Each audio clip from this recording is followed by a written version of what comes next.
حق تعالیٰ کی تجلی کی دو قسمیں ہیں، پہلی تجلی علم غیبی ہے اور دوسری تجلی شہودی جو فیض مقدس کے نام سے موسوم ہے۔ اس دنیا کی خواہشات سمندری پانی کی طرح ہے، جتنا آپ اس میں سے پیے جائیں گے اتنا ہی آپ کو پیاس لگے گی۔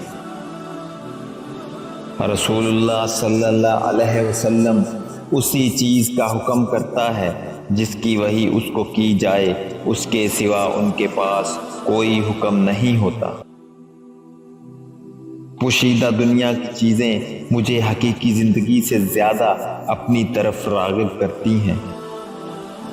دشمن ہی تمہیں ایک عظیم جنگجو بناتا ہے۔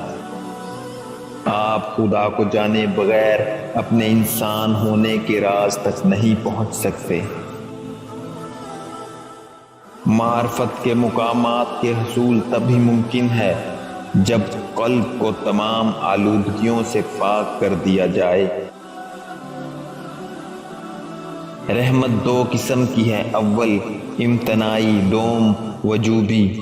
اللہ نے اپنے رسول کے علاوہ کسی کی اندھی تقلید کی اجازت نہیں دی ہے، چاہے وہ کتنے ہی بڑے مفسر محدث ہی کیوں نہ ہوں۔ اللہ کا حساب سب کے لیے یکساں ہے۔ اپنی عبادات اور اپنی دعاؤں میں اپنے رب کے قریب آنے کے لیے ہر کام کرو۔ سوچئے کہ ہر عمل آپ کا آخری عمل ہو سکتا ہے، ہر دعا آپ کی آخری دعا اور ہر سجدہ آپ کا آخری سجدہ ہو سکتا ہے، تاکہ آپ کو دوسرا موقع نہ ملے۔ اگر آپ یہ کرتے ہیں تو یہ مخلص اور سچا بننے کے لیے اچھا ہے۔ جو معرفت میں ناقص ہوتا ہے وہ اپنے ارادے سے تصرف کر بیٹھتا ہے۔ انسان کی جہالت اس سے زیادہ اور کیا ہوگی کہ وہ پتھروں یعنی جواہرات کو جمع کرتا ہے اور قیمتی اشیاء کو ضائع کر دیتا ہے۔